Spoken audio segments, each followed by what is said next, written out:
Good morning, children. Now, today we come to the next subtopic in this lesson, and that is circuit diagram. Now, we've seen that a circuit is nothing but a closed and a continuous path of an electric current. And a circuit has many components, like for example in our homes we may have our fans, our tube lights all connected together to a power source, okay, or a source of electric current. And then we may also have a switch to control the flow of electric current. Then we have different resistors used in each of these devices. In a fan, we may have a wire of a particular resistance. In the tube light, a different one. In a bulb, a different one. Okay, so all these gadgets that we use are all connected together in a circuit in different ways. So a circuit basically is a closed and continuous path of an electric current. Now a circuit normally, I told you, has different components which are used. And instead of drawing each of these components, we just make use of symbols for the common components which we use in a circuit. So basically we draw circuit diagrams and we use short forms, we use symbols. Now what I have here first, a long line and a shorter line, is nothing but a symbol for an electric cell. Okay, so the first one is the symbol for an electric cell. Now an electric cell has a long line which represents the positive terminal and a short line which represents the negative terminal. The second symbol is nothing but the symbol for a battery. A battery is a combination of cells. So many cells together. Now here I have drawn three cells together forming a battery. So this is the positive terminal and the negative. Then the negative terminal is connected to the positive terminal. Then again the negative terminal of the second one is connected to the positive terminal. So these straight lines here represent wires, okay, which are good conductors of electricity. So remember that in a battery you show many cells and the negative terminal should be connected to the positive. This is very important because if they are not connected, it means no current is flowing. Okay. Then we have the third component which I have drawn here, and that is nothing but a switch. Now this is the switch in the off position. It means this is open. When there is no dot in the center, it means that there is a gap here. So the circuit becomes an open circuit when the switch is in the off position. But the next symbol is nothing but the switch in the on position, and this circuit is a closed circuit. So it's the same except that for off position there is no dot here in the center. For on position there is this dot here in the center.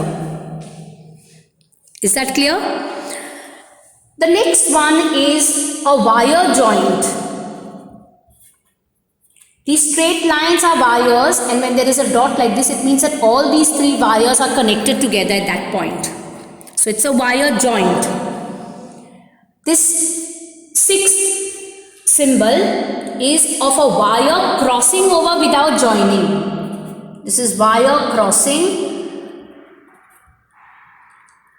without joining. That means this is one wire and there is a wire going over it, but they are not connected together. So that's why I have drawn two different colors. Yeah, I have used two different colors. Then the next one is nothing but the symbol for an electric bulb. Okay. So this is the symbol for an electric bulb.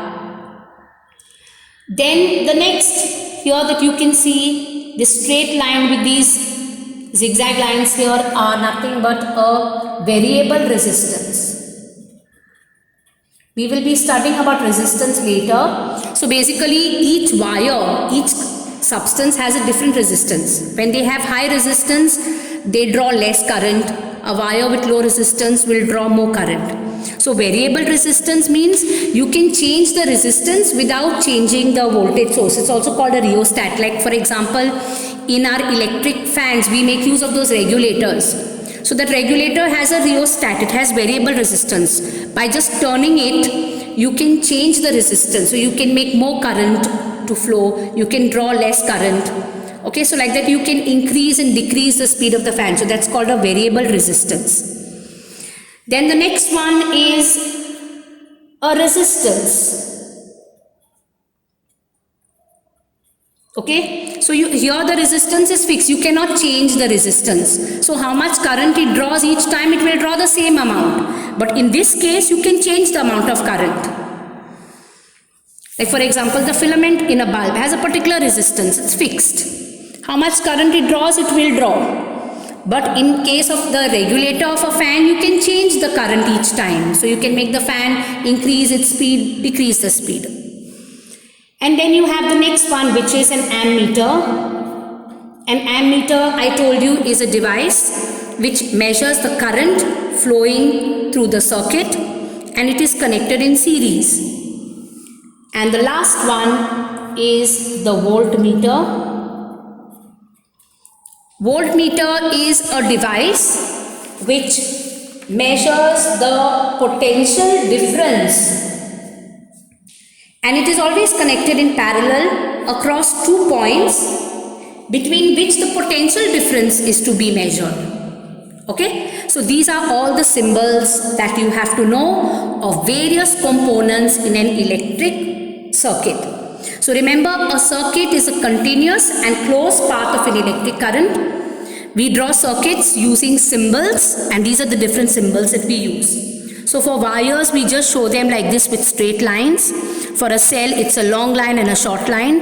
A battery is a combination of many cells. Make sure that the negative of the battery is connected to the positive. A switch is represented like this without a dot in the middle. It's off position, open circuit. When the switch is in the on position, the circuit is closed and current will flow. A wire joint is shown this way. 2 wires crossing over like this without joining is represented in this manner. Then in electric bulb, the filament is shown like this. Variable resistance with an arrow through it. And resistance, the same thing but without an arrow. Ammeter with an A in the circle in between. And voltmeter, V with a in the circle in between. So these are the different symbols that we use in a circuit. Now here I have drawn 3 circuits. Circuit 1, I'll call this. The second one is circuit 2. The third one is circuit 3. Now let us understand each of them. They are very simple. The first one is very simple.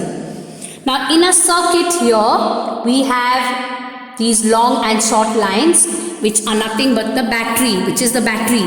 Battery is the source of electric current. The current is produced because of this battery. Battery is a source. Then you have a switch here with the dot in the middle. That means the switch is in the on position. So that means current is flowing. So this ammeter A will measure the current flowing through this circuit. So the direction of current will be like this.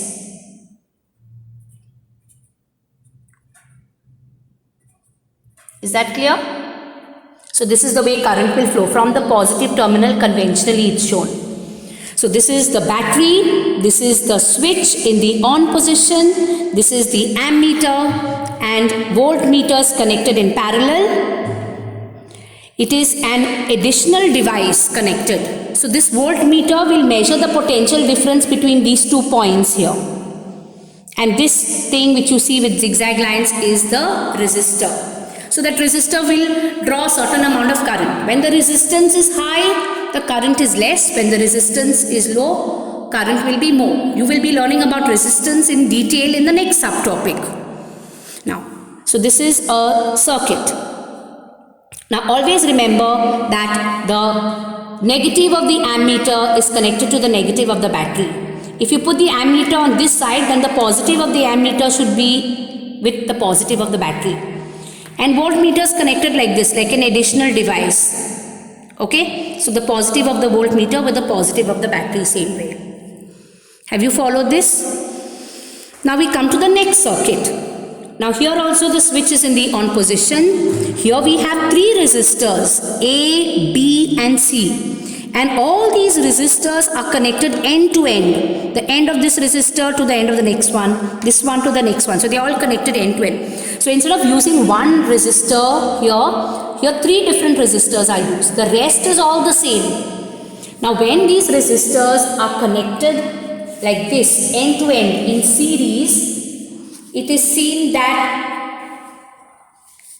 less current starts flowing. So in this case, the current that is drawn will be less. So when they are in series, remember, the current drawn is less. Is that clear? Now, the third circuit diagram has everything similar. There is a battery which gives current, produces the current. There is a switch to control the current. You can put the switch on, you can put the switch off. Then you have the ammeter to measure how much current is flowing. And you have the voltmeter to measure the potential difference between these 2 points. See, the voltmeter is connected at this end over here and at this end over here. So it's measuring the potential difference here.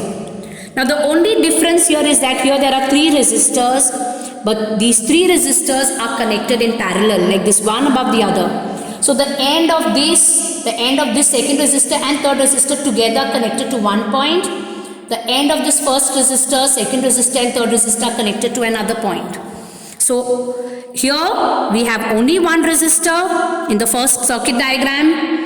In the second circuit diagram, we have 3 resistors. Basically, this resistor is an electric gadget.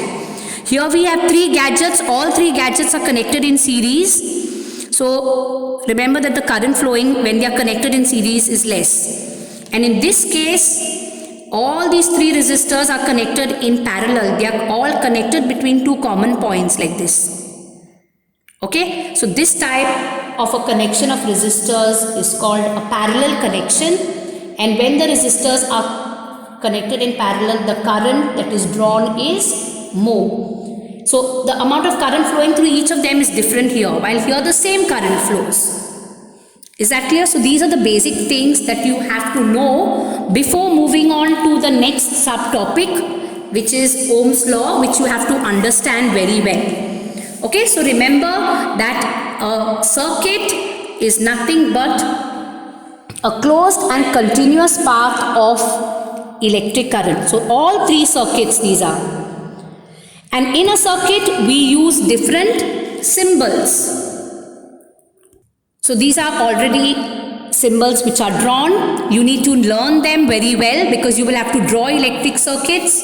So you have to know what symbol stands for which one. Then you also have to know how different resistors are connected. So different resistors means different gadgets are connected. So sometimes they may be connected in series like this, end to end. Sometimes they may be connected like this in parallel. So each circuit, each resistor here has the 2 wires. So all these wires are connected to one point and all these wires are connected to the second common point. So this type of a connection is called a series connection. So when it is in series, the current is less, current drawn is less, and the same current flows. When it is connected like this in parallel, when these gadgets are connected in parallel, current is more, but the amount of current flowing through each of these will be different. The current gets divided. So here all the current is going through, but here as it's flowing through each, the current will be divided.